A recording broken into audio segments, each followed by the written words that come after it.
Carmen de Burgos, en mis viajes por Europa, se muestra su faceta de pacifista.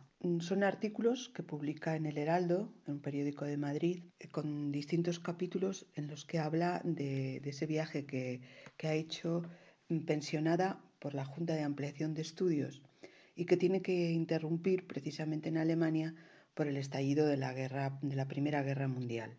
Luego los recopila, esos artículos periodísticos, y a algunos les cambia el nombre, pero los publica con este título en forma de libro, que es Mis viajes por Europa.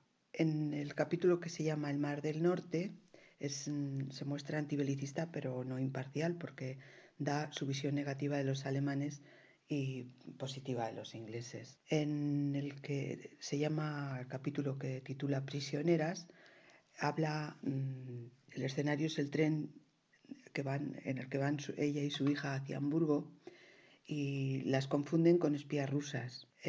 La policía acumula cargos contra ella por llevar dinero francés, por mostrar compasión por los rusos en el Anden y por no haber saludado a los trenes de soldados ni aplaudir el himno alemán.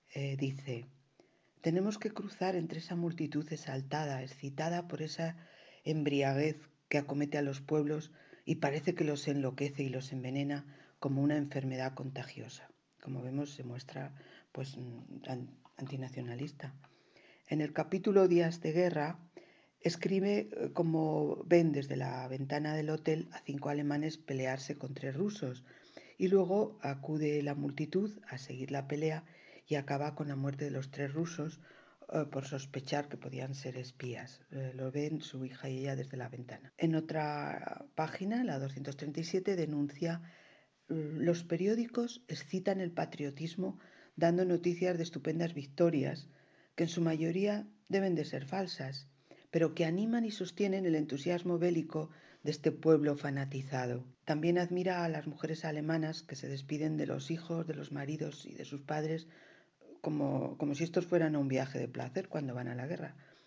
Y además dice, forman esas asociaciones femeninas de beneficencia para que no les falte nada a los soldados en campaña. Esos rebaños de borregos empujados por todo y por todos que van al matadero.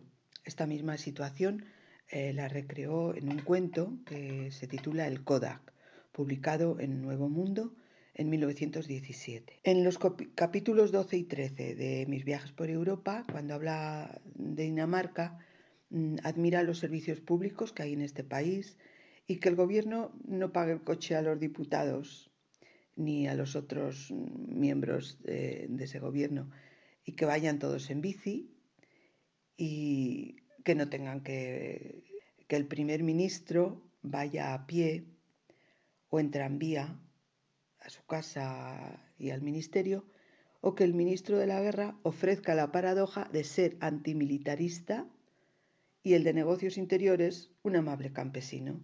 También admira la protección para la mujer, la igualdad, la maternidad, en otro artículo, y luego también habla de la Cruzada de Mujeres Españolas que ella ha creado a imitación de las mujeres portuguesas, esa asociación que había creado su amiga Ana de Castro. Admira a las mujeres suecas y señala su talento, el espíritu de libertad, y cita a algunas feministas que a lo largo de la historia, por ejemplo, Cristina de Suecia, que era amiga de Voltaire, Federica Bremen, Selma Lagerlöf, Ellen Key, a la que había traducido la española Madalena de Santiago y a la que ella había hecho el prólogo de este libro de Ellen Key, que era Amor y Matrimonio. En la novelita La guerra, dice: la guerra influía funestamente sobre las almas, endureciéndolas para el dolor ajeno con el triunfo del egoísmo. Unos españoles oyen la misa mientras sus tropas siguen disparando cañonazos contra las tropas moras. No se interrumpe la ceremonia católica. La narradora se hace eco de la contradicción que se está produciendo en esta novelita, que ya habla de la guerra de África, no no tiene, está relacionada con su antibelicismo con el viaje por Europa, pero es otra guerra que se había dado. Y también en la que destaca como primera cronista o corresponsal de guerra española. Dice, el sacerdote y los fieles se han olvidado de la máxima evangélica que dice que antes de dirigirte al templo hagas las paces con tu hermano. Si al ir a depositar tu ofrenda encuentras que tu hermano está enfadado contigo, deja tu ofrenda al pie del altar y corre a desenojar a tu hermano. En la misma novelita, también en la página 214 dice, describe la putrefacción de los cadáveres insepultos amontonados en el barranco de Lobo y escribe, Melilla se entregaba a la embriaguez del triunfo. Le parecía una crueldad olvidar toda la sangre que la victoria había costado para entregarse al júbilo. Una vida valía más que todas las conquistas. Pensaba en todos los cadáveres insepultos, en las madres a las que el telégrafo les llevaría la triste noticia de las muertes de sus hijos.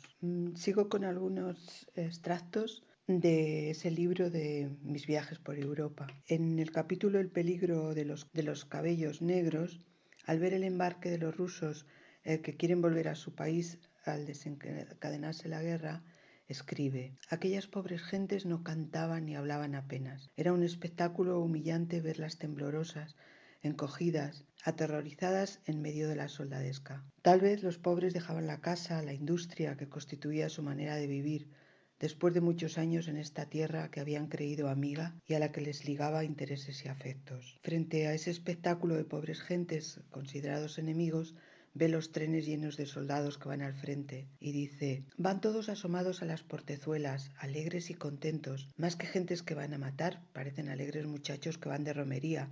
Todos los trenes van enguirnaldados de follaje, en todos se escucha el mismo himno marcial y entusiasta que con ese poder de los himnos nacionales sobre el espíritu los enardece y los arrebata hasta la locura. También muestra el humor negro al contar cómo las confundieron con espías rusas en el tren, de ahí el título de Los cabellos negros, en conversación con un señor alemán que les enseña su cigarrera con el autógrafo de célebres artistas francesas. Ella comenta, él es el primero en lamentar lo que sucede.